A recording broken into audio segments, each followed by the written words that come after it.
क्या पढ़ना है बेटा? चुप रहना, चुप रहना, चुप रहना। ऑनलाइन आवाज आ रही है?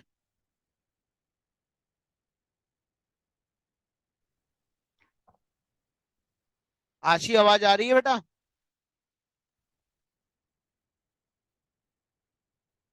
Yes sir. ओके।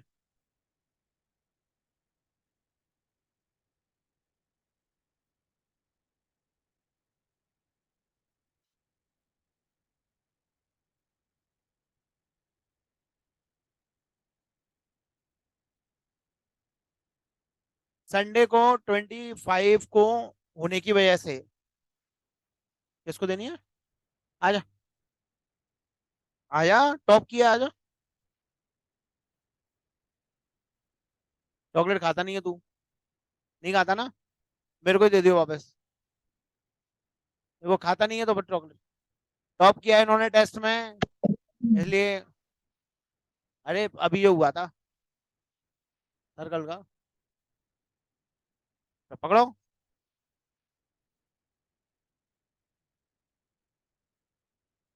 तू खाएगा ना?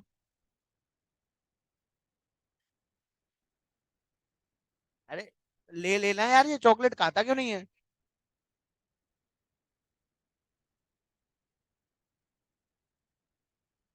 ले।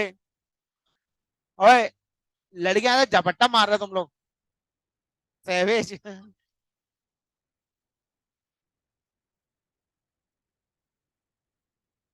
अरे अगर ये टॉपर हुआ करे तो चॉकलेट मत लाया करो, ये फालतू में इनको खाने को मिलती है। सैवेज हो गया है। चलो चलो, चलो बच्चों, प्यारे बच्चों, चलो यहाँ ध्यान दीजिए। चलिए, सबसे पहले आप ये बताएं कि आपको लास्ट एक्सरसाइज के कुछ क्वेश्चंस बचे थे, वो अपन समाप्त करवा दें। संडे को अपन सरफेस रेंट वॉल्यूम का संडे को नहीं लेंगे तो मंडे को लेंगे, समझ गए ना? हाँ। संडे को मैं छुट्टी दे रहा हूँ आपको, 25 दिसंबर है, छुट्टी देता हूँ। मंडे को मैं आपका टेस्ट ले लूंगा, या फिर आप चाहो तो हाँ ठीक है, मंडे को ले बोलो। Surface rent volume.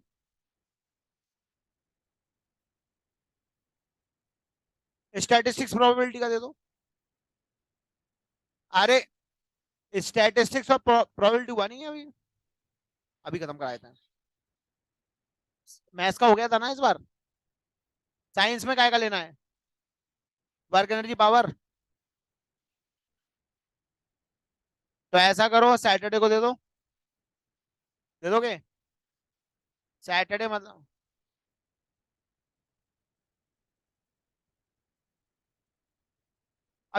मैंने कुछ डिसाइड नहीं किया 25 का। थोड़ा सा इस बार डिले हो गया आपका टेस्ट का अनाउंसमेंट करने में। उसका मेन रीजन ये था कि 25 तारीख को ही पड़ रहा था संडे। अब हमको समझ में नहीं आया कि हम टेस्ट आके क्या रखें। तो हम लोग है ना आपकी टेस्ट सीरीज का टाइम टेबल दे देंगे आपको। तो बेटा आप टेस्ट सीरीज जो चालू होगी उसका टाइम टेबल आपको मिल जाएगा, और जो रिवीजन, ये जो काम है ये चालू होने वाला है आपका, तो ये अपन शुरू करेंगे और इसी का अपन पूरा वो करेंगे। आगे बढ़ते हैं सर। होमवर्क कौन ने नहीं दिया मेरे को होमवर्क? हेलो। हाँ, बैठो बैठो तुम। 2 क्वेश्चन नहीं आए? जितने किए उतने चेक करा देना। और कौन है जिसने होमवर्क नहीं किया? करवा दिया उसने चेक। तुम होमवर्क नहीं किया क्यों? निकालू बाहर? देख रहा है, देख रहा है। तेरे को सबसे ज्यादा बुली करता है, तेरे को तेरी सपोर्ट कर रहे हैं। रहने दो सर, रहने दो सर, एक दिन छोड़। क्यों? कोई खास रीजन होमवर्क नहीं करने का? वैक्सीन? वो भी लगी नहीं? टाइम और बर्बाद हो गया क्या? आप लोग वैक्सीनेशन कंप्लीट है सबका? जिसका नहीं है ठुकवा के आओ। नहीं ठुकवानी पर सूंघ के आओ। एक्सरसाइज 13, बैठ जाओ। एक्सरसाइज 13.8, पहली बार ऐसा इसलिए छोड़ रहे हैं। बेटा यहाँ ध्यान दो।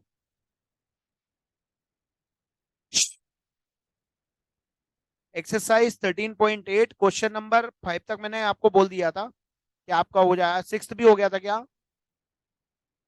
7th? 7th करवा दें? आता है? एक, यहाँ ध्यान दे ले, चपड़ चपड़ लगी है। हाँ तुझे लगी सर मैंने कुछ नहीं बोला, मैंने भी कुछ नहीं बोला। चलो आगे बढ़ो। क्वेश्चन नंबर कौन सा? 8 पे आ जाए, ठीक है। Dome of the building is in a form of a hemisphere from inside. बेटा डोम ऑफ अ बिल्डिंग है, अंदर से वो कैसा दिख रहा है? एक हेमिस्फीयर के जैसा, जरा देखो जरा। हेमिस्फीयर बनाना है।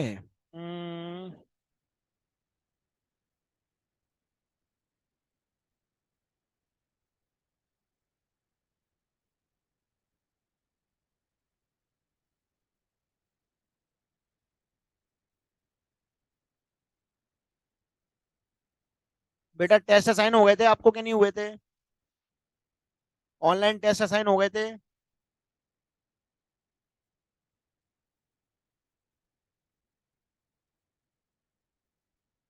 लाइन्स रहेंगे वो तो किसी किसी भी चैप्टर के असाइन होंगे बेटा आप, है ना। अब ये क्या है, इससे आपकी एमसीक्यू की प्रिपरेशन थोड़ी अच्छी हो जाएगी। कोई बात नहीं, अभी 24 घंटे का टाइम होता है उसमें। हम मतलब हाँ वही 24 घंटे जब से डालते हैं ना, तब से 24 घंटे का टाइम होता है। क्योंकि फिर बेटा रोज ध्यान रखना, 2 टेस्ट असाइन होंगे, एक मैथ्स का एक साइंस का। ऐसा नहीं है कि अकेले मैथ्स का हो रहा है। ठीक, रोज डेली 2-2 टेस्ट आपको असाइन होंगे। इससे आपकी एमसीक्यू की प्रिपरेशन अच्छी हो जाएगी। बिल्कुल बहुत सीरियसली उसको देना ही है। किसी की ऐप प्रॉब्लम तो नहीं कर रही तेरी? चल मैं सही कर दूंगा तेरी, वो खुल जाएगी, मैं कर दूंगा वो, मेरे पे छोड़ दो वो। ये हुआ बेटा हेमिस्फेरिकल डोम।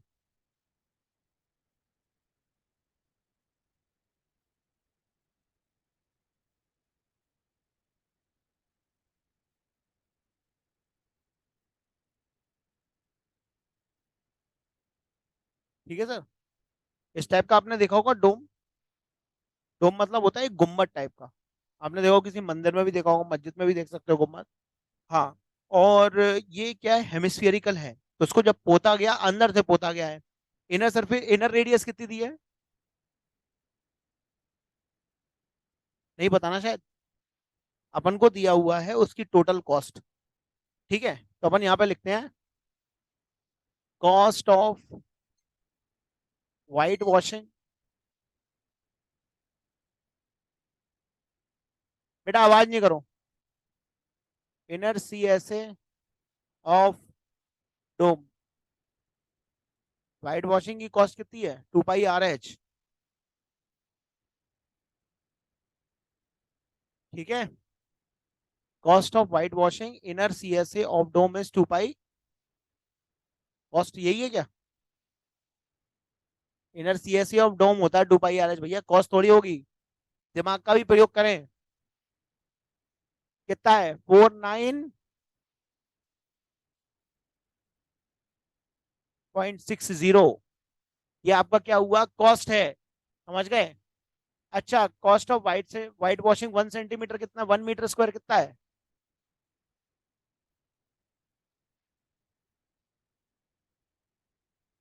कितना है? ₹20।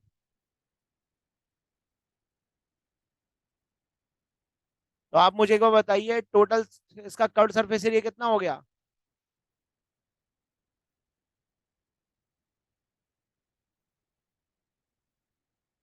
डोम कितना हुआ? रिक्वायर्ड सीएसए ऑफ डोम कितना हो गया? कितना हो जाएगा? 4989। जो टोटल कॉस्ट है उसमें आप किससे डिवाइड देंगे? 20 रुपए। बात समझ में आई? क्योंकि अपन को इसको पोतने में टोटल खर्चा मान लो 4000 रुपये आ रहा है, अपन नॉर्मल के लेके चलते हैं।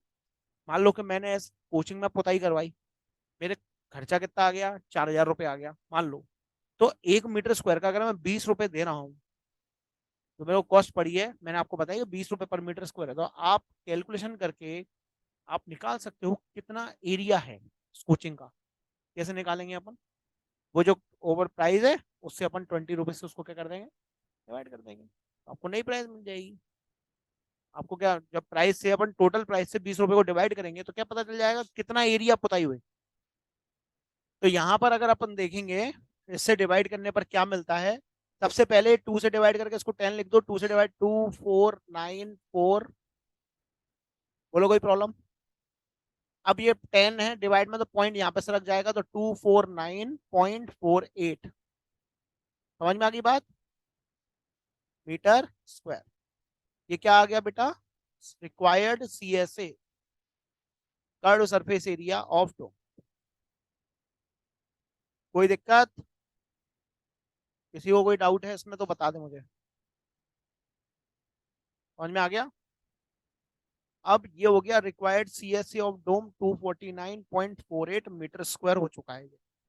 ये अपना पहला क्वेश्चन था, जरा आप ध्यान से पढ़ो, उसमें पहला क्वेश्चन क्या था, इनसाइड सरफेस एरिया ऑफ डोम।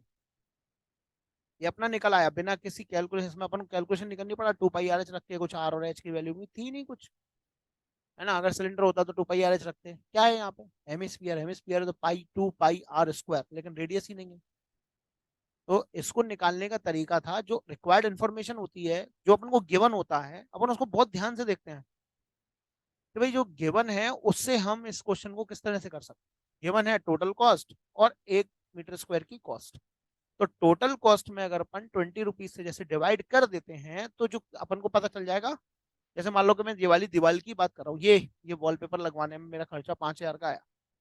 तो मैं अगर कहूँ कि एक फुट, फुट है यहाँ पे, फिट के हिसाब से दिया हमने, तो 5,000 का खर्चा आया है, ठीक है। और ये जो है 15 बाई 10, 150 फुट है, ठीक है, ऐसा मान लेते हैं, या फिर कोई ऐसा नंबर ले लेते हैं जिससे 5,000 डिवाइड है, 250, 250 फुट है मान लीजिए। 250 होता तो मुझे तो पता नहीं है कि ये 250 है, बस उन्होंने कितना बोला, भाई साहब क्या खर्चा आएगा, बोले भाई साहब इस वाली दीवार में 5,000 रुपये लग जाएंगे। मैंने, क्या कॉस्ट ले रहे हो यार?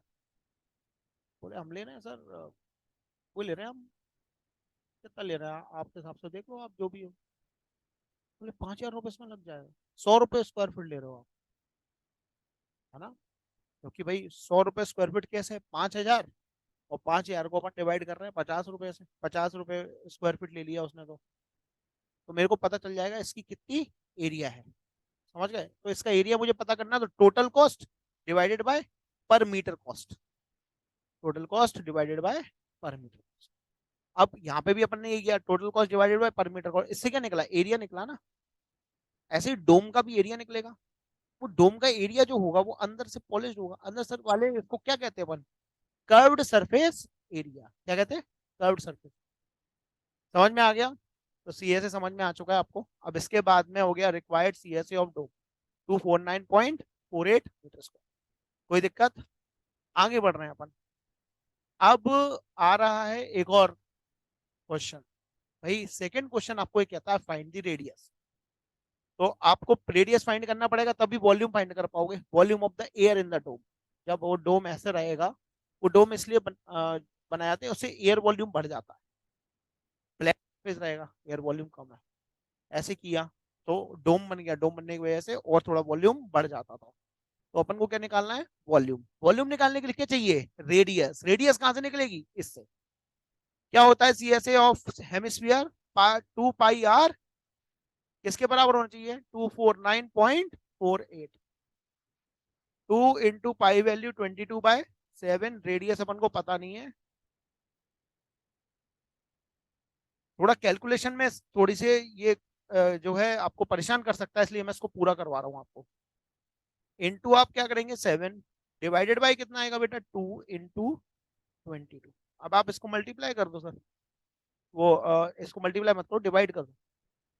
2 से कट करते हैं, 2 2 4 7 4, फिर करेंगे 2 से 62.37, फिर करेंगे 11 से, 11 से करेंगे तो आएगा 11 5 जो 55, कितना बच गया 73 हो गया ना, लेकिन पॉइंट लग जाएगा 73, 6 से करना पड़ेगा, 66 बचा 7, 77। तो 5.67 आ गया आपका, ठीक है।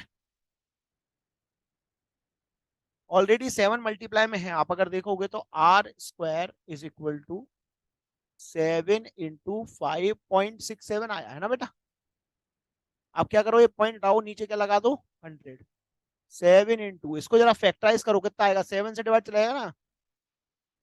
क्या 567 को मैं क्या क्या लिख सकता हूँ, जरा फैक्टर करो इसका, 7 से जाएगा, 7 8 56 81। तो 81 × 7 लिख सकता हूँ। ये चीज समझ में आई कि नहीं आई। ये होशियार लोग यही काम करते हैं। आपके जितने फ्रेंड्स हैं जो यहाँ पे नहीं पढ़ रहे हैं, वो गधों वाले काम करेंगे, मल्टीप्लाई करेंगे और फिर एलसीएम लेंगे और फिर निकाल के फिर दांत निकालेंगे। हो सकता है गलत भी हो जाए, है ना।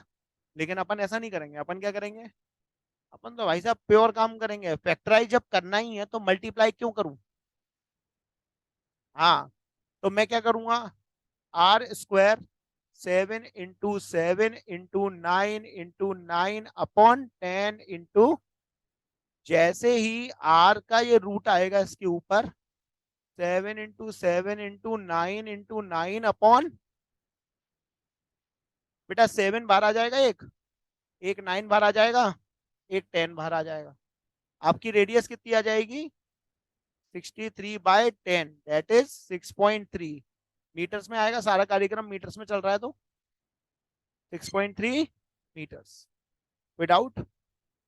6.3 मीटर जब आपकी रेडियस आ चुकी है, तो आपको वॉल्यूम निकालने में कोई कष्ट होंगे नहीं। वॉल्यूम आप स्वयं निकाल लीजिएगा। तो वॉल्यूम ऑफ द डोम, ये आपका हो गया DIY। डू इट योरसेल्फ, कर लोगे। क्वेश्चन नंबर कौन सा था सर ये। हाँ जी बेटा। सर हाँ, सर ये रेडियस 3 अपॉन 63 अपॉन 10 है, ये थोड़ा समझ में नहीं आया। 63/10 है। ये चीज समझ में नहीं आई तो 7 9 जा कितना होता है, 7 9 जा 63। 63/10 है। जब अपन 10 से डिवाइड दे किसी भी चीज को, तो एक संख्या के बाद पॉइंट लग जाता है, तो यस इसलिए सर। 6.3 हो गया। ठीक है, अच्छी बात है, पूछ लिया आपने, पूछ लिया करो, कोई बात नहीं। ठीक है, समझ में आ गया यहाँ तक, कोई प्रॉब्लम, अच्छे समझ में आ गया। चलिए,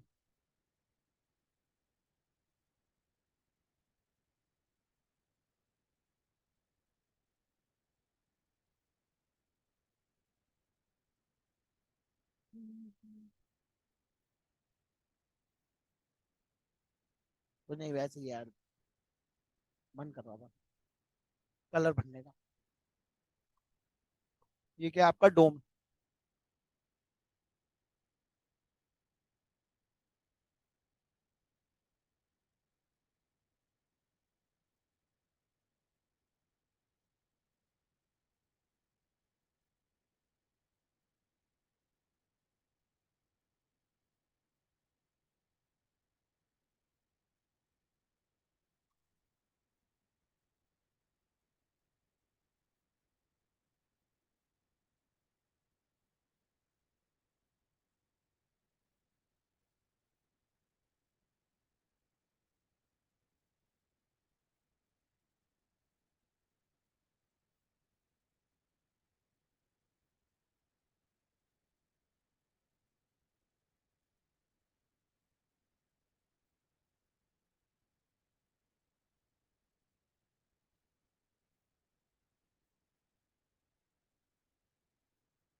हो गया बेटा। क्वेश्चन नंबर कौन सा है, 8 है।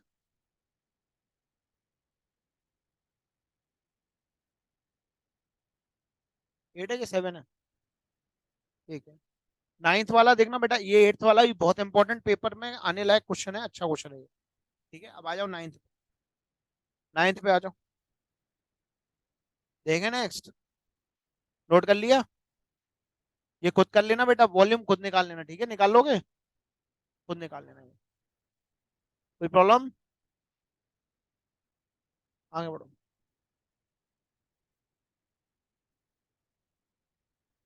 Do it your self. Question number 9। समझो जरा क्वेश्चन क्या कह रहा है। स्पीयर्स है छोटे छोटे,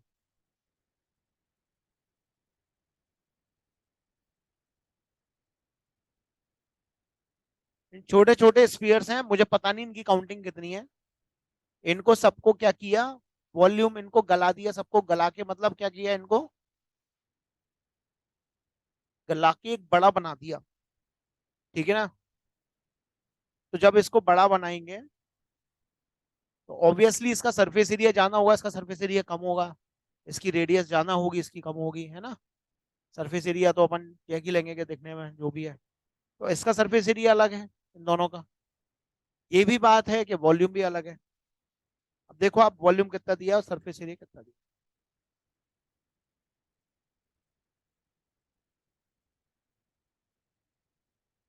ठीक है, ये आपका क्या हो गया, स्फीयर हो गया। ठीक है, बड़ा वाला। इसकी रेडियस क्या दी है, आर डैश। इसका सरफेस एरिया क्या दिया है, एस डैश। ये जो छोटे स्फीयर्स हैं इनकी सबकी रेडियस कितनी दी हुई है, आर। सबकी रेडियस कितनी है, आर। सबकी रेडियस आर है। इन सभी को क्या किया गया, गलाया गया, और गला के एक स्फीयर बना दिया गया। जब हम गला के एक स्फीयर बनाएंगे, ठीक है, मतलब ये हुआ कि वॉल्यूम जो इन सभी का है मिला के, वही वॉल्यूम सेम टू सेम इसका होना चाहिए। कंपैरिजन किसके थ्रू होगा, वॉल्यूम के थ्रू होगा। तो हम पहला क्वेश्चन देख रहे हैं, इसमें आप देखिए कितने लिखे हुए, 27 सॉलिड्स। तो ये कितने हैं बेटा, 27। तो 27 स्पीयर को अपन ने क्या कर दिया, ऐड कर दिया। जैसे आप काउंटिंग में कितने हैं, 27 है। तो 27 ऐसे स्पीयर्स को अपन ने क्या किया, ऐड करके उनसे क्या बना दिया, ये एक स्पीयर बना दिया। अब उसने पहला कंपैरिजन पूछा है कि find out the R dash of the new sphere. Radius मतलब आर डैश, न्यू स्पीयर की रेडियस आपको फाइंड आउट करनी है। हम यहाँ पे लिखेंगे बेटा, यहाँ ध्यान दो। अकॉर्डिंग टू क्वेश्चन क्या कह रहा है वो, volume of big sphere is equal to volume of small sphere multiplied by. बोलो कोई प्रॉब्लम? जो बड़ा वाला स्पीयर है, जो बड़ा वाला स्पीयर है उसका वॉल्यूम 27 छोटे स्पीयर के बराबर है कि नहीं? तो 27 स्मॉल स्पीयर्स के बराबर उसका वॉल्यूम है।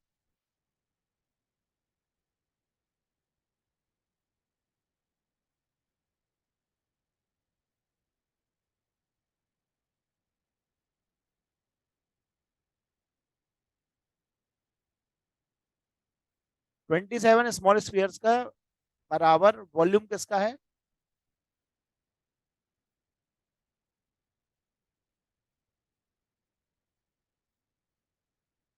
इसका वॉल्यूम। बात समझ में आ गई? 27 छोटे छोटे स्पीयर्स मिलेंगे तब जाके बड़ा स्पीयर बन रहा है। तो वॉल्यूम क्या होता है स्पीयर का बेटा, 4/3 पाई r क्यूब। इसमें बिग स्पीयर है, बड़ा स्पीयर है, तो उसकी रेडियस कितनी होगी, आर डैश।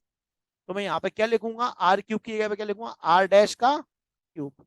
और यहाँ पे छोटा जो स्पीयर है उसकी रेडियस कितनी दी हुई है हमको, आर। तो आर का क्यूब ही लिखा जाएगा, इनटू में क्या लिखा जाएगा, 27। आप देखेंगे 4 से 4, 3 से 3, पाई से।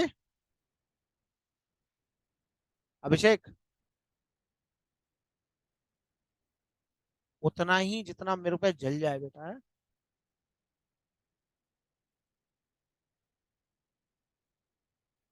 होल क्यूब, और ये 3 का भी क्या आ गया, समझ गए? अब ये पावर से पावर कैंसिल कर सकते हैं अपन डायरेक्ट, यहाँ फिर क्यूब रूट लगा के निपटा सकते हैं जैसे आप चाहो। आर डैश इक्वल टू कितना आ गया, कोई इशू? तो R dash is equal to कितना आ गया, TR। तो ये आपका पहला आंसर हो गया, चेक कर लो। यही है। नेक्स्ट सेकंड वाला अपन देखते हैं अब, कि उनके सरफेस एरियाज का रेशियो क्या होगा। सेकंड पार्ट में वो पूछ रहा है कि उनके सरफेस एरिया का रेशियो क्या होगा, ratio of their surface areas. Sir surface areas का रेशियो,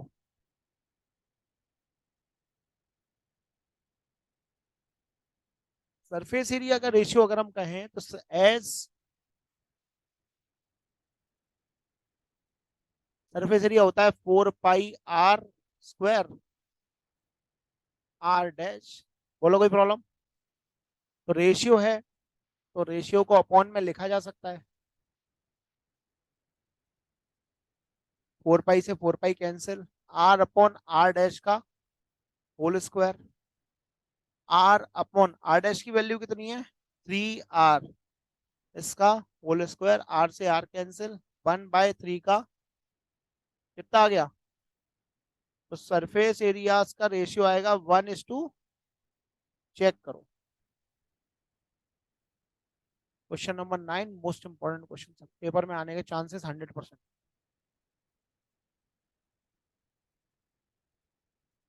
क्वेश्चन नंबर 10 करो। अगर हो जाए तुम पे तो बताओ, फिर मैं प्रोबेबिलिटी भी शुरू करा के खत्म करा देता हूँ। आज ही खत्म हो जाएगी, आज ही सिलेबस समाप्त हो जाएगा। ठीक है, ऑप्शन अलग दे। मतलब आपको अब मैं जब रिवीजन कराऊंगा ना, तब इसके अच्छे अच्छे क्वेश्चन करा दूंगा, और थोड़े से और अच्छे क्वेश्चंस। अरे एक्स्ट्रा हैं गधे। जब अपन रिवीजन करेंगे ना, तो कुछ अच्छे अच्छे क्वेश्चंस करेंगे। और सर आपको जो 20 क्वेश्चंस तो डेली असाइन हो रहे हैं, टेस्ट जिसने नहीं दिया बेटा देख लेना, और क्लास में घुसने नहीं दूंगा, रिपोर्ट लूंगा। मैम, मैम, 1 मिनट कुणाल सुनो। जो भी बच्चा ऑनलाइन टेस्ट असाइन हो रहे हैं, दो दो रोज डेली, जो भी बच्चे एबसेंट हो रहे हैं उसमें उनकी लिस्ट निकाल के, और उनको सबसे पहले लिस्ट लेके खड़े हो जाना, घुसने मत देना क्लास में, ऑनलाइन हो चाहे ऑफलाइन हो। ऑनलाइन में भी नहीं घुसने देना है, टेस्ट अलग हो रहे हैं, MCQ टेस्ट है ऑनलाइन। मैं और मैसेज डाल दूंगा आज। मंडे के बाद तो नहीं घुसने ही नहीं देंगे अपन, कोई बात नहीं, लाड़ी खत्म है, समाप्त। चलिए आगे बढ़ते हैं।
आगे बढ़ते हैं।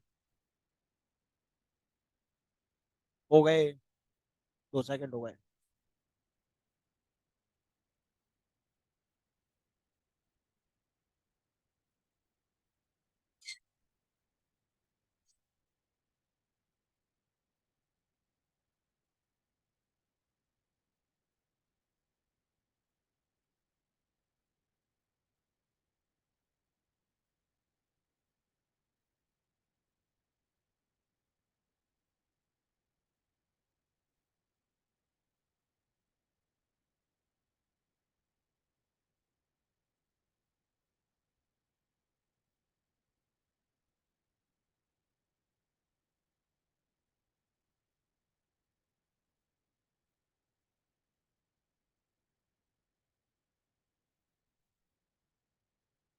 प्रोबेबिलिटी, प्रोबेबिलिटी का मतलब क्या होता है, प्रायिकता या फिर संभावना। मतलब यह है कि ऐसी मैथ्स जो आपको बताती है कि कोई भी इवेंट है वो सर्टेन है, हो सकता है या फिर नहीं हो सकता। ठीक है, अगर वो हो सकने वाला इवेंट होगा तो उसके बारे में बता दिया जाएगा, है ना। और जो ना हो सकने वाला इवेंट होगा तो बता दिया जाएगा। ठीक है, तो बहुत सारे इवेंट होते हैं। सबसे पहले हम समझते हैं कि सैंपल स्पेस क्या होता है, ध्यान दीजिए। आपने कॉइन टॉस किया, बेटा आवाज नहीं करो। आपने कॉइन टॉस किया तो यहाँ तो हेड आ सकता है, यहाँ तो टेल। ठीक है, तो अपन को, अगर मान लीजिए अपन को चाहिए हेड, तो इसमें दो चीजें होती है, या तो सक्सेस हो सकता है या तो फेल हो सकता है। या तो हेड आएगा या तो टेल, कोई सा भी एक चीज आएगी, है ना। तो ये क्या होता है, आपका सैंपल स्पेस हो गया। क्या हो गया?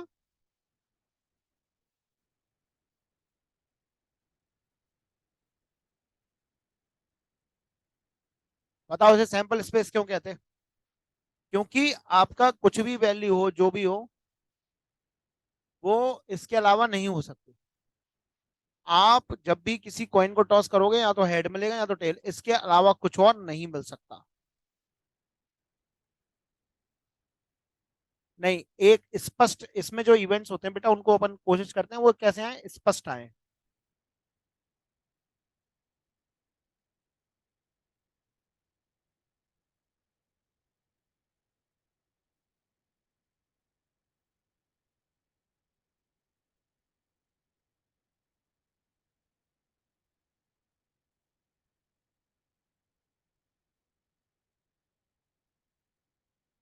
बात समझ में आई? जब अपन कॉइन टॉस करते हैं, ठीक है, ये कॉइन है, ठीक है, इसमें है ना सिर बने होते हैं। ठीक है, तो वो ऐड हो गया। तो यहाँ पे जो, जिसपे लिखा रहता है नॉर्मल से नहीं होता, वो टेल हो गया। ठीक है, अब अपन क्या करेंगे, अब इसको टॉस करते हैं, हेड आया। ठीक है, तो प्रोबेबिलिटी ऑफ गेटिंग हेड कितनी है, 1/2। प्रोबेबिलिटी ऑफ गेटिंग टेल कितनी है, 1/2। अब लेकिन अपन को भी पता नहीं है, अपन सारी चीजों को समझना चाहते हैं। तो अगर मैं कॉइन को टॉस करूंगा, दो ही चीजें पॉसिबल है, या तो वो हेड आएगा या तो टेल। अगर खड़ा हो गया कॉइन, तो इसका मतलब ये है कि कॉइन को दोबारा टॉस करो, दोबारा से अपन कोशिश करेंगे, ठीक है, जिससे अपन को रिजल्ट मिले। ठीक है, तो आप सैंपल स्पेस में दो ही चीजें ले सकते हो, तो हेड या तो tail। अगर अपन बात करें डाइस को थ्रो करें तो, ए, बात मत करो यहाँ पे, 1 2 भी आ सकता, 3 भी आ सकता, 4 भी आ सकता, 5 भी आ सकता। बात समझ गए? तो सैंपल स्पेस क्या होगा इसमें, डाइस थ्रो करेगा तो 1 to 6 सैंपल्स, मतलब कहने का ये है, all the possible outcome, the set of, the set of all the possible,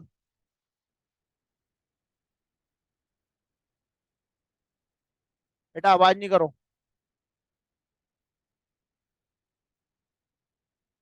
the set of all the possible outcomes is called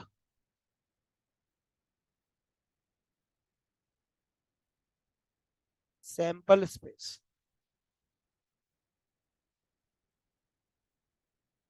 ठीक है,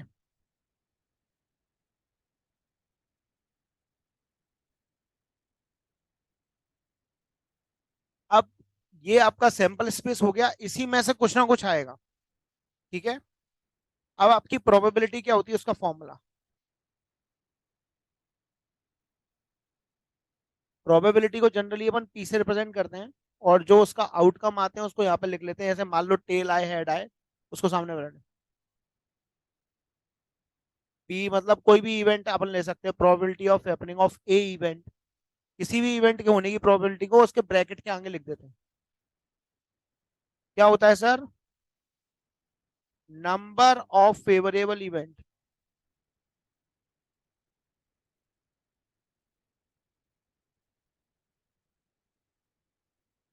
यहाँ पे आएगा बेटा टोटल नंबर ऑफ इवेंट,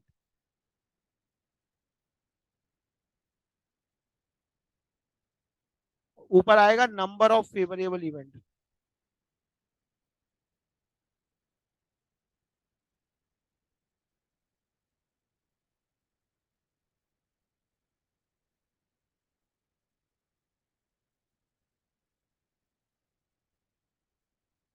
कोई दिक्कत?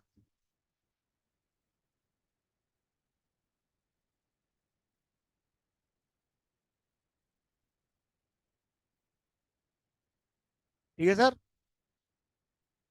What is an event? हम कभी भी किसी कॉइन को टॉस कर रहे हैं, वो एक इवेंट है। डाइस को थ्रो किया, वो एक इवेंट है। मतलब कभी भी कोई भी आउटकम को लाने की कोशिश करना एक इवेंट हो जाता है। समझ गए? यहाँ तक कोई प्रॉब्लम किसी को? तो यहाँ पे प्रोबेबिलिटी आपकी क्या हो गई? Number of favourable event upon total number of event. ठीक है। अब कुछ इवेंट ऐसे होते हैं जिनकी प्रोबेबिलिटी हमको पहले से पता होती है, तो बात करते हैं प्रोबेबिलिटी ऑफ एक्स। किसी भी इवेंट की प्रोबेबिलिटी 0 से 1 के बीच में होती है। कभी भी आंसर 0 से बड़ा नहीं आएगा, 0 से छोटा नहीं आएगा, 1 से बड़ा नहीं। समझ गए? कभी भी प्रोबेबिलिटी नेगेटिव में नहीं होगी। कभी भी प्रोबेबिलिटी जो है फ्रैक्शंस में हो सकती है, लेकिन फ्रैक्शन वो कैसा होगा? इम्प्रॉपर नहीं होगा, प्रॉपर फ्रैक्शन नहीं होगा। प्रॉपर इम्प्रॉपर फ्रैक्शन जानते हो? न्यूमिनेटर जो है वो छोटा रहेगा डिनोमिनेटर से हमेशा। पॉइंट में आएगा तो 0 पॉइंट कुछ आएगा, 1 पॉइंट कुछ नहीं आ सकती प्रोबेबिलिटी। समझ गए? मैक्सिमम प्रोबेबिलिटी कितनी हो सकती? 1। मिनिमम प्रोबेबिलिटी कितनी हो सकती? 0। ठीक है। ये प्रोबेबिलिटी के बारे में ये चीज आपको एक पॉइंट याद रखना है कि प्रोबेबिलिटी यहाँ पे लिख सकते हैं, that is probability of any, आवाज नहीं करो बेटा, इवेंट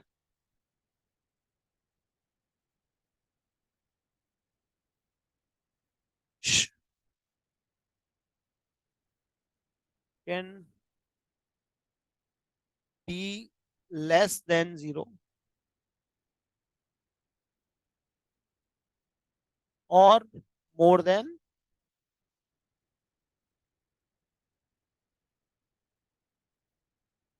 समझ गए? ना तो 1 से ज्यादा हो सकती, ना 0 से कम हो सकती प्रोबेबिलिटी हमेशा।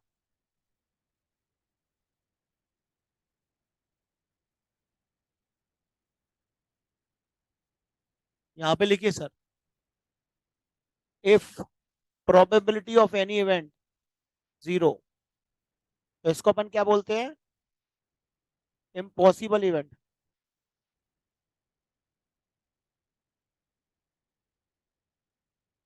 If probability of any event is 1, हम इसको बोलते हैं श्योर और सर्टेन इवेंट।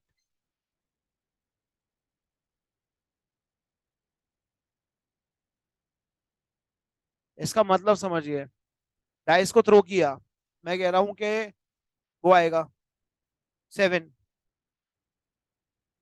नहीं आ सकता ना। प्रोबेबिलिटी कितनी है? 0। प्रोबेबिलिटी कितनी हुई 7 आने की? आ ही नहीं सकता। ठीक है। Probability of getting 9।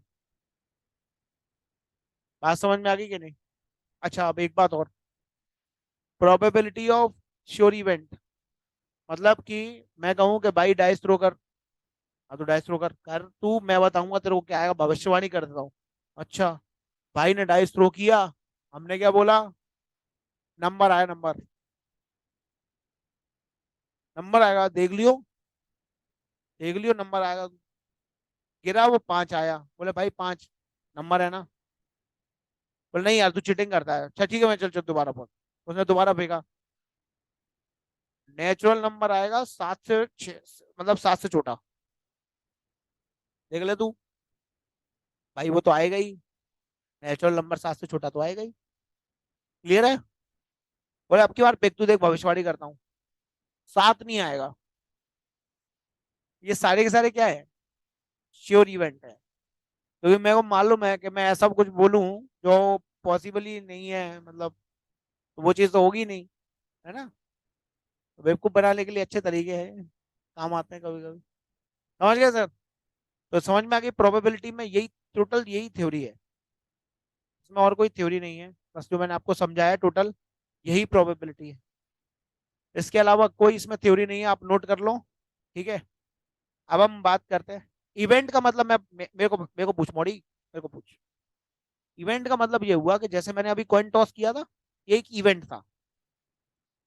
मैं 2 बार करूं तो इवेंट को कितनी बार परफॉर्म कर रहा हूँ? 2 बार। लाइफ में कोई भी चीज अपन करते हैं वो एक इवेंट होता है। उस इवेंट में क्या प्रोबेबिलिटी है? फॉर एग्जाम्पल पहले मैंने कॉइन टॉस किया था, क्या आया था? हेड्स। अब अगर मैं कॉइन टॉस करूं तो जरूरी है हेड्स आएगा? टेल आया। मेरे को क्या पहले वाले आउटकम पे दूसरा वाला आउटकम डिपेंड कर रहा है क्या? नहीं कर रहा। इसलिए इवेंट्स को काउंट किया जाता है। समझ गए? अच्छा, एक बार बताओ, मैं तुम्हें 1,000 कॉइन, एक कॉइन देता हूँ, उसको 1,000 बार उछालोगे आप। सभी सभी लोगों को एक एक कॉइन दिया, आप उसको 1,000 बार उछालोगे, आप श्योर हो कि 500 बार हेड आएगा, 500 बार टेल? अच्छा, तुम ये श्योर हो कि तुम्हारे जितना हेड आया उतना ही उसका भी हेड आएगा? तो इसका मतलब क्या हुआ कि आप जो टॉस कर रहे हो वो एक अलग इवेंट है। समझ गए? और जो ये बगल वाला टॉस कर रहा है वो एक अलग इवेंट है। Getting it? तो इवेंट क्या हो गए? डिफरेंट हो गए। कोई दिक्कत तो नहीं है? समझ में आ गया? आगे बढ़िए, कर लो, नोट कर लो।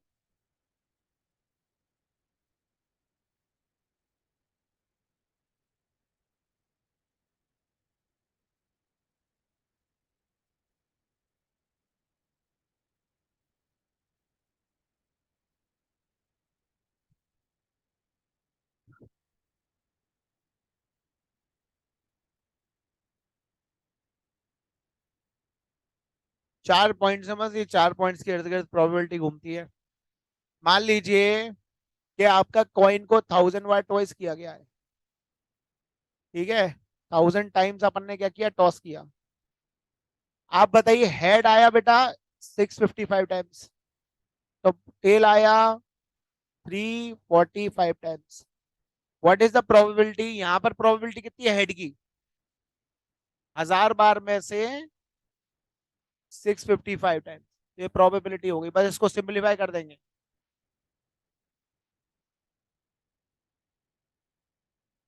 131/200, दिस इज द प्रोबेबिलिटी। बस इतना आंसर करना है। इसमें क्वेश्चन कुछ बड़े नहीं होते, बस कंसेप्चुअल होते हैं, थोड़ा सा कंसेप्ट लगता है जिसको आपको ध्यान रखना। जैसे कि मान लो, अब मैं कंसेप्चुअल कुछ क्वेश्चंस करवा रहा हूँ। एक कॉइन का तो आपको पता है, कोई दिक्कत नहीं। मान लो आपने कॉइन 2 टॉस कर दिए, तो हो सकता है कि दोनों पे ही ऐड आ जाए। हो सकता है पहले पे ऐड दूसरे पे टेल आए। हो सकता है पहले पे टेल दूसरे पे ऐड आए। हो सकता है दोनों पे। 4 इवेंट हुए। ठीक है। अब मैंने आपसे पूछा कि what is the probability of getting head? Getting one head. One head की probability at least one. At least one, कम से कम एक हेड आ जाए। तो भाई दोनों कॉइन अपन को अगर ऐसे फेंका है या फिर 2 बार में भी फेंका है, तो हेड आने की प्रोबेबिलिटी कितनी है? इसमें भी एटलीस्ट एक बार तो हेड आ रहा है, इसमें भी एक बार हेड आ रहा है, इसमें भी एक बार हेड आ रहा है, 3 में। और कितने में से? 4 में से, 3/4। समझ गए? अगर मैं बोलूं what is the probability of getting 2 tails? 2 tails तो मतलब एक ही बार आ रहा है, 1/। What is the probability of getting 2 heads? 1/4। 2 head तो एक ही बार है ना। अच्छा, what is the probability of getting at least 1 tail? कम से कम एक टेल आ जाए, 2 आ जाए तो भी चलेंगे, कम से कम एक आ जाए। 3/4। What is the probability of getting 1 head 1 tail? 2/4, क्योंकि इसमें अपना ये वाला भी काउंट होगा और ये वाला भी। समझ गए? इसको अपन सिंप्लीफाई कर देंगे तो कितना आ जाएगा? प्रोबेबिलिटी के हर क्वेश्चन में आंसर लिखने के बाद में आपको काट के उसको सिंप्लीफाई भी करना है, लेकिन पॉइंट में लिखना जरूरी नहीं। वो अपनी इच्छा है, अपन लिखना चाहें ठीक है, नहीं लिखो पॉइंट में कोई दिक्कत नहीं, फ्रैक्शन में बना रहने दो। याद रखना, अगर 0 से कम आएगी तो फ्रैक्शन इम्प्रॉपर होगा, अदरवाइज नहीं। क्लियर है? कोई प्रॉब्लम? आइए प्रोबेबिलिटी पे।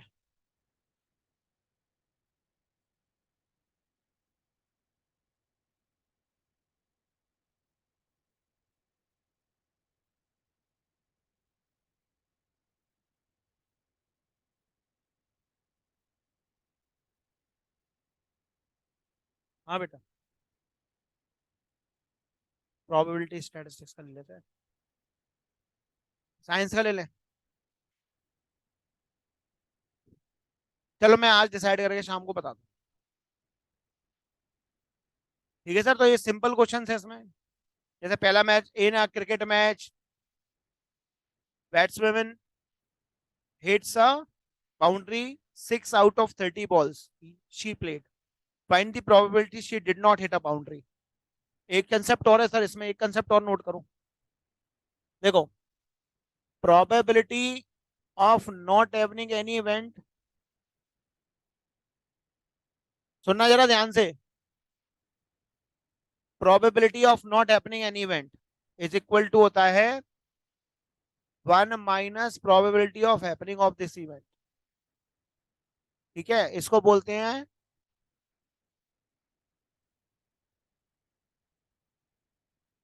मतलब दो प्रोबेबिलिटी किसी भी एक इवेंट के होने और ना होने की प्रोबेबिलिटी का सम 1 होता है।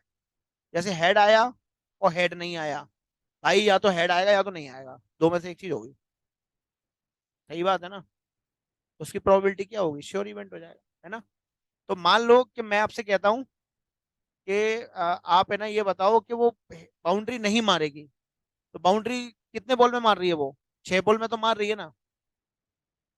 30 में से, पहला वाला क्वेश्चन देखो, 30 में से 6 बॉल में तो वो बाउंड्री मार रही है, बाकी में नहीं मारेगी। बात समझ गए? समझ में आई बात कि नहीं आई? रुद्र का मर गया। अब टेस्ट तुम्हारे फिर इतने लोगों के टेस्ट चल रहे हैं, ये लोग गायब चल रहे हैं इतने, ऑनलाइन आ गए मर के बहुत सारे। हाँ, होमवर्क का डर भी काफी वो होता है ना। मैं ऐसा करता हूँ ना, मैं अलाउ ही नहीं करूंगा ऑनलाइन अगली बार। बेटा सुन लो, अगली बार होमवर्क अगर आपने सेंड नहीं किया मुझे, I will not allow you in the class. साफ बात है, देख लो अपने हिसाब से, ठीक है?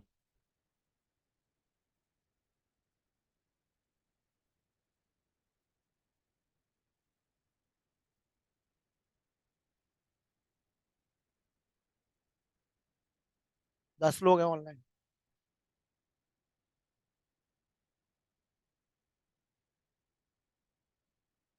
फिर भी बहुत नहीं है।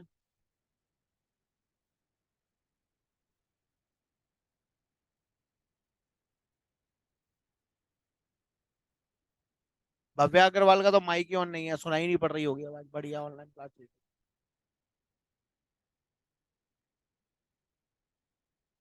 मैम, भव्या के घर पे कॉल कर देना। हाँ, उसको बोलना कॉल करके मम्मी को, उनकी को मम्मी से बात कराओ। बोल देना मैडम माइक ऑन है नहीं है इसका, इसको आवाज कैसे सर की सुनाई पड़ रही होगी। टाइम पास करने के लिए अगर आप घर पे रोक रही हो तो इसके रिजल्ट की जिम्मेदारी सर नहीं लेंगे बिल्कुल। फोन लगाओ, लगाओ फोन। अटेंडेंस लगवाने के लिए आते हैं बस, होमवर्क करके लाते नहीं है। और कह देना बोले होमवर्क देते हैं सर, होमवर्क चेक करते हैं ऑफलाइन में, इसलिए ऑनलाइन ले लेते हैं सब लोग क्लास, बोल देना आप तो। कल किया था ना आपने मैम, कल कॉल कॉल किया था ना आपने भव्या को, कॉल किया था ना उस दिन। बस, हो गया यहाँ पे, क्लियर है? आप देखो पहला क्वेश्चन, देखो इसका प्रोबेबिलिटी का पहला क्वेश्चन, इसमें देखिए सर,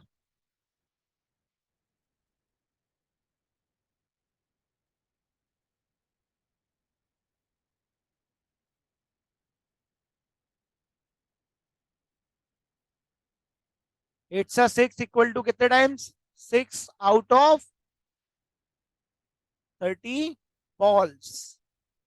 ओके, तो 30 बॉल्स उसने अगर खेली हैं, तो 6 बॉल पे पक्का वो छक्का मार देगी। तो अपन को क्या करना है सर? तो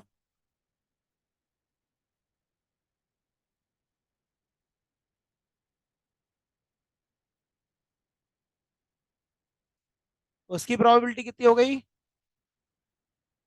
24 टाइम्स ऐसा होगा कि वो हिट नहीं कर पाएगी। अपन को प्रोबेबिलिटी,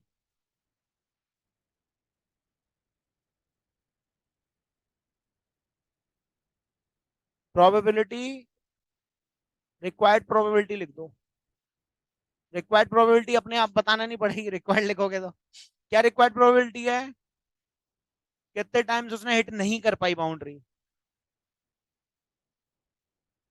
6 4 जा 24, 6 5 जा 30, 4/12/15, 3 से और कट नहीं रहा था वो, है?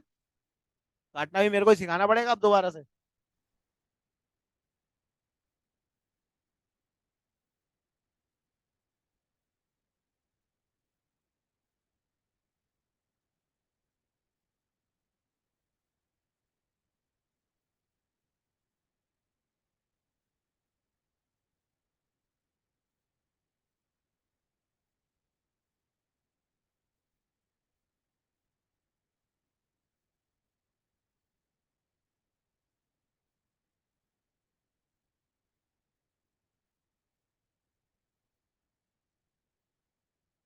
बात समझ में आई?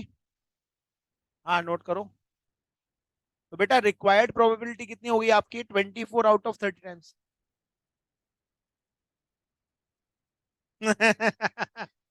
भव्या मेरी बात ही सुन ले, मैं मेरे से ही बात कर लेती, फिर काय को फोन करवा रही है? अपने आपको धोखा देके यानी कितना अच्छा लगता है। चलो आगे बढ़ते हैं। रिक्वायर्ड प्रोबेबिलिटी कितनी हो गई बेटा? अगर वो बोलता कि हिट करने की प्रोबेबिलिटी बताओ तो कितनी होती? तो hit a six, batsman hits a six, उसकी प्रोबेबिलिटी अगर कोई पूछ लेता ब्रैकेट में प्रोबेबिलिटी हिट्स अ सिक्स, मतलब कितनी हो गई? 6 टाइम्स हिट किया है आउट ऑफ 30। 1/। क्लियर है? आगे बढ़िए।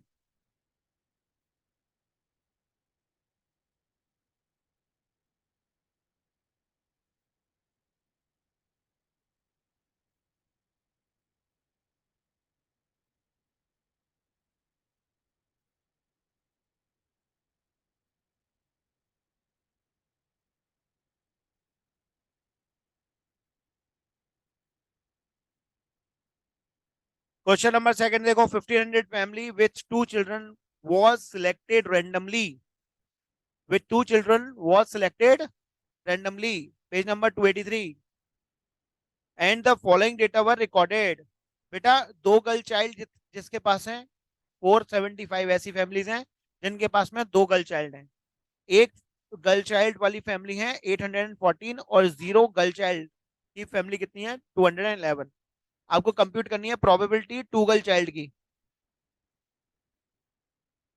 तो भाई प्रोबेबिलिटी ब्रैकेट में क्या लिखेंगे अपन? 2 गर्ल चाइल्ड। क्या प्रोबेबिलिटी होगी बेटा? गर्ल चाइल्ड कितनी है बताओ? ऐसी कितनी फैमिली है? 475 आउट ऑफ कितना? 1000। 1500 है। 1500 है मैम। तो आप इसको सिंप्लीफाई कर दो। क्या है? सीधे नहीं बैठ पा रहे?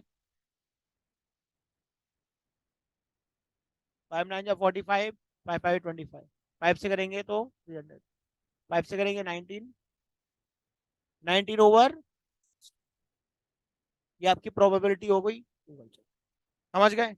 इतना सिंपल है, बहुत ही दिख रहा होगा आपको एज। ठीक है, तो ये एक्सरसाइज आपका होमवर्क रहेगी 7 15 मिनट, प्रोबेबिलिटी ये कर लाना आप। ठीक है, और एक्सरसाइज जो सरफेस एंड वॉल्यूम के 4 5 क्वेश्चन रह गए थे ना, वो, हाँ ये आपका होमवर्क है।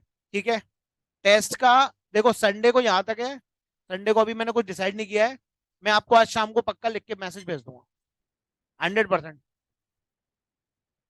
वहां पे क्या संडे को तुम्हारा है क्या तो test?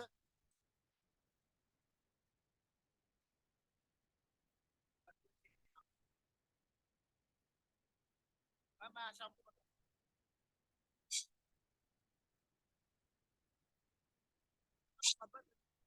Sir next homework turn क्या से है? बस रिवीजन ही स्टार्ट होगा, मंडे से अपन लोग रिवीजन ही स्टार्ट करेंगे। बोलो क्वाड्रिलेटरल चालू कर देंगे हमें क्या? हाँ, वो मैं कभी भी पढ़ा दूंगा तेरे को।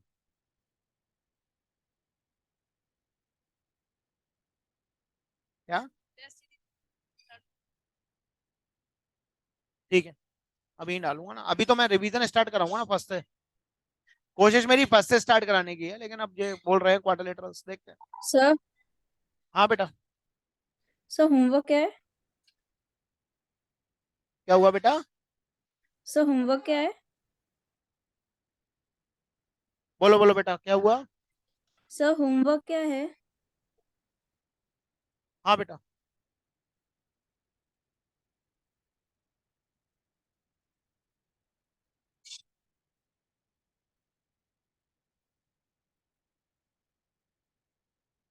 देखो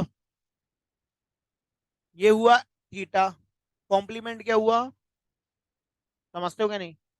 तो जो एंगल है वो मान लिया अपन ने theta, let angle be theta,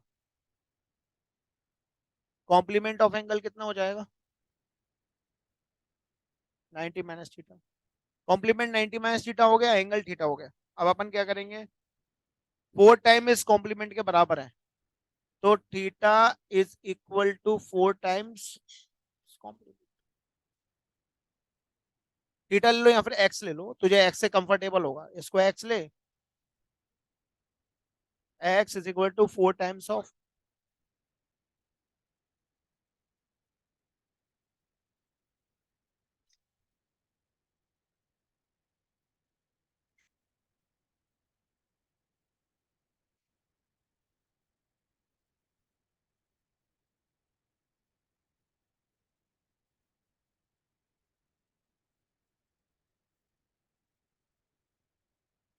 5 times it supplement, ऐसे ही होगा। सप्लीमेंट में 180, सप्लीमेंट में क्या करेंगे, 180 माइनस एक्स रखेंगे और यहाँ पे 5 रखेंगे और यहाँ पे एक्स ही रखेंगे। Find the angle which is 4 times its complement हो गया। Find the angle whose complement is 1/3 of such, complement is 1/3 of supplement.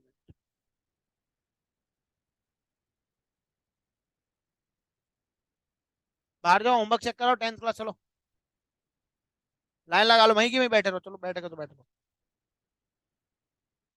अरे मैडम, होमवर्क चेक कर देना इनका जरा।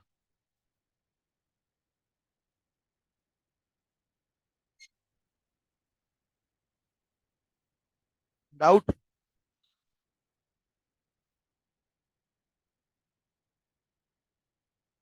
और भेजी नहीं थी शीट? साइंस का आज मिलेगा, आज भेज साइंस की शीट, मेरे को याद दिला। क्या है? ठीक है, वो होमवर्क को देना पड़ती है, कम था तुम्हारा।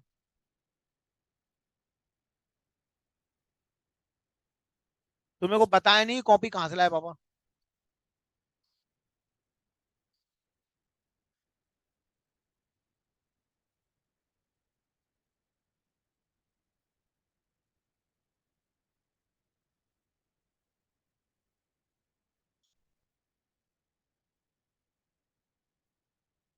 सॉल्व कर दो ना इसको, रिको दल ले आओ, कर दे इसको सॉल्व।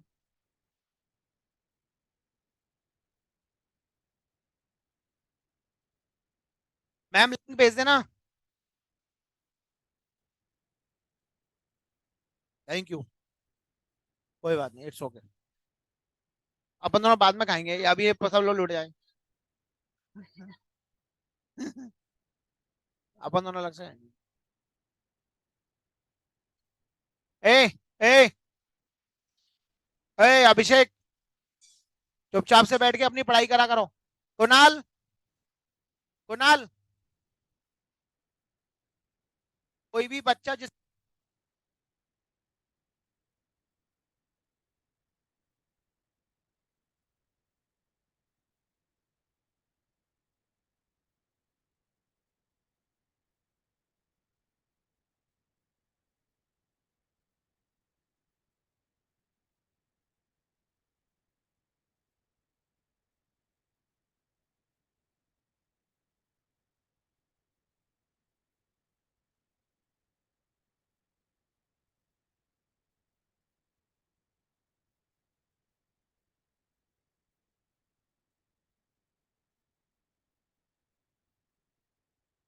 मुझे मालूम नहीं है। चलो, चलो, अंदर, morning नहीं, लट्टे morning करो, कॉल करो उसको करता है।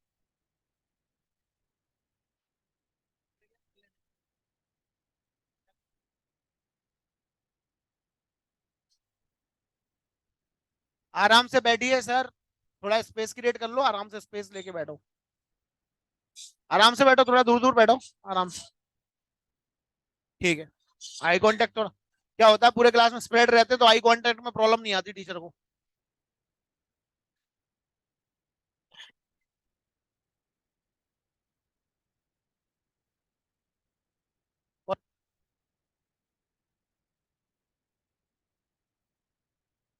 चल बे, जब तक नहीं है तब तक।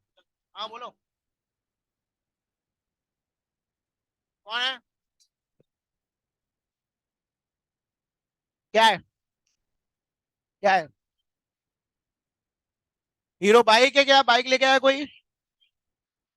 स्कूटी कौन लेके आया?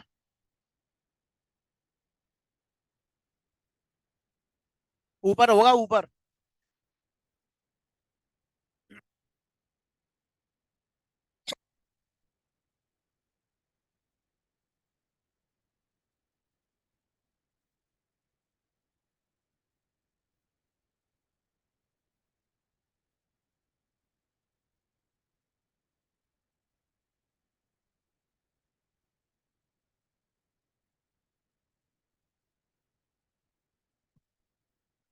Okay sir.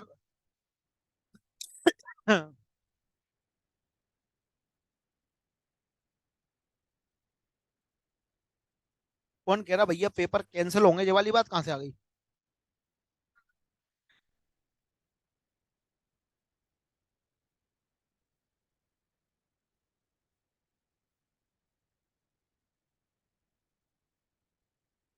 मैं तुम्हें एक बार बताता हूँ, तो तुम्हें बहुत बुरा लगेगा लेकिन मैं बता देता हूँ।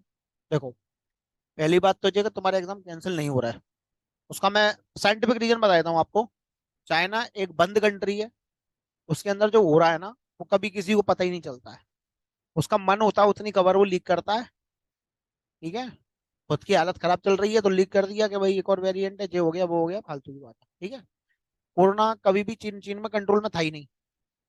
ये वाली बात तो तुम्हें पहले भी पता होगी, बीच में भी न्यूज आती रहती थी कि चीन में हालत खराब है, बंद कर रहे हैं। वन चाइना वो क्या कहते हैं उसको, क्वारंटाइन पॉलिसी बहुत टफ है उनकी, उस वजह से, उसकी वजह से वो कभी भी ठीक ही नहीं हो पा रहे लोग। है ना? जो घर में लॉक कर जाते, सील कर जाते थे, उसमें ना खाने को देते ना पीने को देते थे, वो वाली याद होगी तो आपको, बीच में आ रही थी खबर। तो सर, जहां तक मैं जानता हूँ, वहां तो हालत शुरू से ही खराब थी। वहां की हालत के पीछे अब आप लोग अपना दिमाग मत खराब कर लेना, पढ़ाई स्लो मत कर देना। तुमने अगर पढ़ाई स्लो कर दी, बाई चांस कुछ नहीं हुआ, पेपर हो गए। बेटा पेपर होने का ये है कि बोर्ड थोड़ा जल्दी करा देगा पेपर, लेकिन करा देगा। ये बात याद रखना। अब वैक्सीनेटेड है, पेपर तो होंगे बेटा। हाँ तो बढ़िया है। कोई बात नहीं है, मैं आपको बता रहा हूँ ना सर, मैं आपको जो बता रहा हूँ बस वो चीज याद रखो। चलिए, अब थोड़ा ध्यान से मेरी बात को सुनेंगे सर। आप लोगों के लिए जो जीटा बैच है, साइंस की स्ट्रेटेजी हमारी तैयार है। मैथ्स की स्ट्रेटेजी मैं आप लोगों से डिस्कस करके तब बढ़ना चाहता था आगे। तो उसमें यह था कि आपको किसी भी चैप्टर के सारे कंसेप्ट बताने के बाद, सारे के सारे कंसेप्ट अच्छे से समझाने के बाद, क्या आप लोग चाहते हो मैं आपको एग्जाम्पलर कराऊं, एक्सक्यूज मी सर, या आवाज फिर कट रही है। एग्जाम्पलर उसमें चल रही है अल्फा में? अल्फा में चलेगी, अगर आपको किसी को लगता है पढ़नी है तो एग्जाम्पलर अल्फा में पढ़ ले। मैं यहाँ पे कराऊंगा, यहाँ पे मैं कराऊंगा प्योर एनसीईआरटी के इंपॉर्टेंट क्वेश्चंस। 10 क्वेश्चन निकाल के लाऊंगा किसी चैप्टर के, बढ़िया से अच्छे से 10 क्वेश्चन जो कभी किसी पेपर में आए हुए हैं, जो रिपीट हो सकते हैं, उससे दिखने जैसे दिखने वाले 10 क्वेश्चन और एक्स्ट्रा कराऊंगा। 10 क्वेश्चन आपको उससे रिलेटेड होमवर्क का दूंगा, तो वो आपके पक्के हो जाएंगे। उसमें क्या होगा ना, कि देखो अभी आप पे दो तीन, देखो बात समझो, समय कम है, समय कम है, और आपको आपको कुछ आता ही नहीं है कुल मिला के। है ना? तो आपको कम से कम इतना तो आ जाए कि चीजें आपको समझ में आने लगे। पढ़ लो आप एक बार तो, हमें कोई दिक्कत नहीं है। आप जीटा में बैठ रहे हो ना, इसलिए बैठ रहे हो। आप थोड़े कमजोर हो इसलिए बैठ रहे हो। तो यहाँ पे अगर मैं वही पढ़ाऊंगा जो अल्फा में पढ़ा रहा हूँ, तो फिर अलग करने का मतलब ही क्या है? इकट्ठे ही पढ़ाते रहो। यहाँ पे मैं आप लोगों के कंसेप्ट सुधरवा के 10 क्वेश्चन बेसिक के, 2 4 5 क्वेश्चन यहाँ पे करवा के, एक ही टाइप के 4 5 क्वेश्चन ऐसे जो पेपर में आ सकते हो, 2 क्वेश्चन मैं करवा दूंगा, 2 क्वेश्चन होमवर्क दे दूंगा, तो वो क्या है, टाइप आपका मजबूत हो जाएगा। तो पेपर में जब वो आएगा ना, तो वो क्वेश्चन किया हुआ होगा तो करने के चांसेस ज्यादा रहेंगे। हाँ, एग्जाम्पलर मैं अल्फा में करवा ही रहा हूँ। ये मतलब मेरी स्ट्रेटेजी है। साइंस की हमारी तैयार है, सर साइंस में हमें कोई कंफ्यूजन ही नहीं है। जीटा की स्ट्रेटेजी अलग है, अल्फा की स्ट्रेटेजी भी अलग है, लेकिन क्वेश्चंस तो हम सभी को करवाएंगे, तो उसमें कोई दिक्कत नहीं। क्वेश्चन लिखना सिखाना है सर मेनली। तो आप लोगों की थोड़ी स्लो चलेगी, अल्फा में थोड़ी फास्ट चलेगी। उनका सिलेबस थोड़ा 10 दिन पहले हो जाएगा तुमसे, है ना, हो सकता है 10 अच्छे से पढ़ाएं, कुछ और पढ़ाएं टॉपिक, तो हो सकता है बराबर ही खत्म हो। तो वो चीज है, साइंस का क्लियर है, साइंस वाले सर जाने वो कुछ कर रहे हैं, वो कह रहे थे मुझसे वो करेंगे, वो कर देंगे, मुझे उसकी टेंशन नहीं है, मुझे मैथ्स की है, तो ना मैथ्स का देख रहा हूँ। तो हम जो शुरू कर रहे हैं अभी, मैं आपको linear equation, pair of linear equation, two variable के 3 4 5 क्वेश्चंस बढ़िया से मैं करवा रहा हूँ अभी आपको। वो 5 क्वेश्चंस बेटा प्रीवियस ईयर क्वेश्चंस हैं, कभी ना कभी किसी पेपर में आ चुके हैं, चैप्टर वाइज। ठीक है, तो वो चैप्टर वाइज पेपर है, उसके मैं क्वेश्चन अभी निकाल के आपको मैं इसमें बोर्ड पर लगा रहा हूँ। कल से मैं क्या करूंगा, आपको पहले ही भेज दिया करूंगा pre question, pre questions and post questions. Pre question post question का मतलब समझना, प्री और पोस्ट में क्या डिफरेंस होता है मैं आपको बताता हूँ। आपके पास में मैं पहले से एक होमवर्क दूंगा आपको, वो करके ही आप क्लास